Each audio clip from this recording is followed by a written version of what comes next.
Network Manager Paul Davis explains what fiber optic means for you.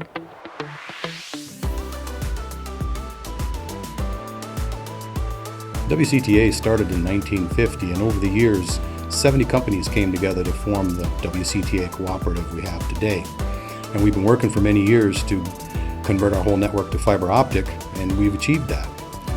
The reason that's a big deal for us and for every end user is the type of speeds you can get with fiber optic as opposed to other types of broadband or high-speed internet. You may have heard that with fiber optics, information is sent at the speed of light, and that's literally true.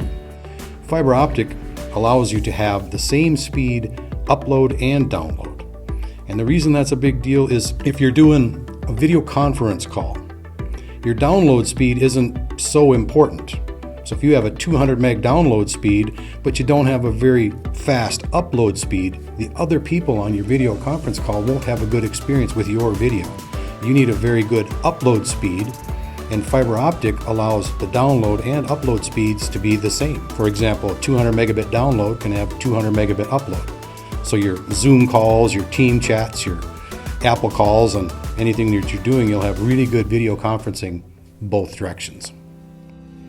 We have a lot of gamers. A lot of our customers do a lot of gaming and streaming. Those types of things are very susceptible to what we would call lag or delay in the packets and information getting to and from your gaming console or your computer. With fiber optic, the delay or latency is so low that it really makes the gaming and streaming experience an awful lot better than other technologies.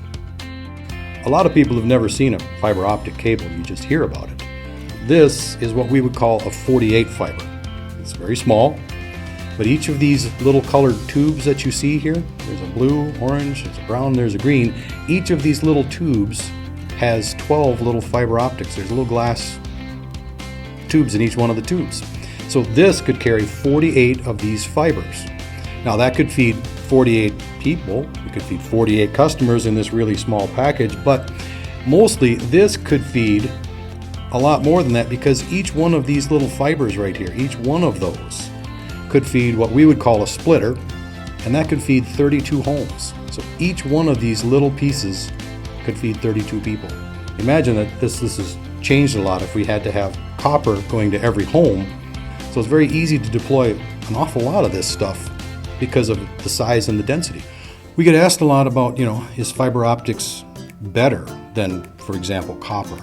And it is in so many ways, but one of the more important ways is just the physical security of it. There's no electricity running on that fiber optic cable. It's nothing but glass encased inside steel and plastic. There's no electricity of any kind, so it's not susceptible to radio waves. It's not susceptible to electrical distortions or any of the things that a copper cable might be susceptible to. And you maybe get distortion on your TV, your internet maybe browns out on a copper cable in a storm. On fiber optics, you won't have that because the fiber optic is not susceptible to those electrical interferences. The fiber is also all underground. And that's really important for reliability because if the cables are up on a pole, they're very susceptible to wind and other kinds of damages, but when we've put everything underground, all of that goes away. Everything is so much more reliable when storms and water damage and all those things just don't have any effect on an underground cable. You hear the terms internet and broadband and Wi-Fi, and what are those? Internet is the whole world connected together in one big network and is brought to your home or your business by a fiber optic cable, in our case. That's the internet. It's connecting to every other device on the planet that's connected to the same network as you are. Broadband is the mechanism of bringing that to your home or your business. In our case, it's fiber optic cable. Wi-Fi is how your device, your phone or your laptop, connects to a device in your home called a router. That router is connected via broadband to the internet.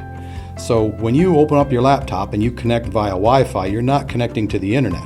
You're connecting to your router in your home, which is connected to the internet, in our case, on a fiber optic cable. So the whole magic to how internet works is the router in the customer's home or business. And at WCTA, we have what's called a gigaspire. This is the router. It's got a lot of antennas in it, so the Wi-Fi on this thing is great. But again, Wi-Fi only connects your devices to this box. This box connects up to the internet through another cable, a fiber optic cable. So this goes centrally located in the house, and it provides Wi-Fi to your home or business, and all your devices connect to this router right here. All of it has to work together in order to provide you a good connection to the internet. If it isn't fiber, it isn't broadband. Fiber optic connections are built with growth in mind. They're very future-proof. In 10 years, as your needs for speed increase, the same fiber optic that we have in the ground now will be able to support whatever technologies are out in 10 years. We won't have to replace the fiber in the ground to be able to carry that bandwidth. As compared to other technologies, fiber optics has you covered.